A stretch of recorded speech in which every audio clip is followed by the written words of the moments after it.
Welcome back. This is GunHeaven.com. Today we're going to talk about the difference between a converted Saiga and an unconverted Saiga and what that means. The Saiga series of rifles are really popular out there, and you hear that term a lot, a converted Saiga or unconverted. What that basically means is where the fire control group is at. There's a converted Saiga. You can see where the fire control group set up just like a regular AK-47 receiver should be, because that's what the Saiga is, an AK-47. Here's an unconverted one. The reason they show up in the country like this is because they can't import converted or AK-47 style assault weapons or any assault weapons that are foreign made into the country. So to get around that, what they've done is move the fire control group all the way to the rear of the receiver, added a Monte Carlo style hunting stock and a low capacity magazine. Now it meets the criteria of a sporting arm and is legal to import.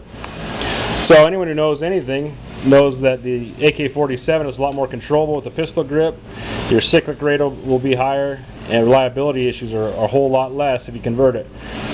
Some of the things you need to be careful of when you see these converted Saigas is make sure you're getting one that's done from a quality shop. There's lots of converted Saigas out there that are done cheaply just to get it out and get it to the market. The biggest thing to watch for when you're seeing these, the biggest telltale sign, is look right here above the pistol grip. If you see these two rivets, sometimes they're not even rivets, in this case this is a plastic insert. If you see those, that's a real dead giveaway that this has had a real cheaply hurry up and get it done type gun to it. So who knows what other corners they've cut. This one in particular is not one that High Energy Arms did. This is one a competitor put together here locally. The customer bring it to him because it's just not cycling. It was having all kinds of issues cycling the cheap low brass. Since the Saiga is designed as a combat shotgun, it'll cycle the heavy buckshot and slugs, but it will not cycle the cheap loads like the bulk pack from Walmart that everybody likes to buy. If you look at the original valve that comes with it, it only has two positions. It's not enough gas to allow that system to cycle properly. So as well as having a cheaply done conversion, most people that are doing converted Saigas are doing nothing with the gas system. This particular manufacturer did. He actually put MD Arms valve in a puck, and that's it. Pretty much called it good. It's really not going to cut it.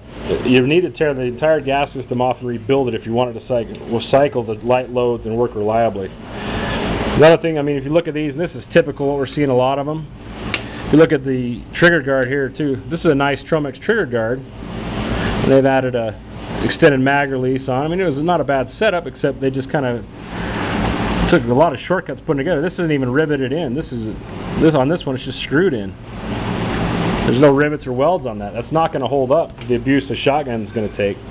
Same thing inside the receiver where your pistol grip nut should be.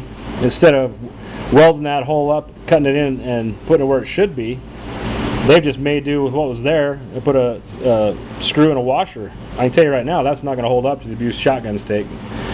So you need to get one that's done correctly, and that takes a little bit of time and effort to do. High Energy Arms is one of the few people out there that are actually taking the time to do it.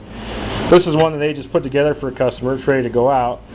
The customer opted for a rear trunnion, so it's had a whole lot more work done. But you can get an idea just the difference in quality. You don't see any of these existing pins, these roll pins that were left over from the original Saiga. All those have been welded up, smoothed out, trigger guards riveted in, done properly. Inside of it's been taken care of. There's 13 holes you actually need to weld up or add to do a proper conversion. So you get one, you send one to High Energy Arms, what you're going to get is not only a gun that looks a lot better than the thrown together ones, looks better than factory, but a gun that's going to be 100%, and that's pretty much what you're buying the shotgun for in the first place. You want something that's going to work no matter what. So there you go, in a nutshell, that's what it's about. Converted Saigas versus unconverted Saigas. And if you want one that's done correctly, make sure you search out a shop like High Energy Arms that'll do it the right way for you. So anyway, I hope this was helpful. If you like this video, leave us a little message down there in the comments. Make sure and give us a thumbs up. Like us on Facebook and Twitter. If you want to see anything else they've got put together up at High Energy Arms or at GunHeaven.com, just leave it in the comments. Thanks for watching.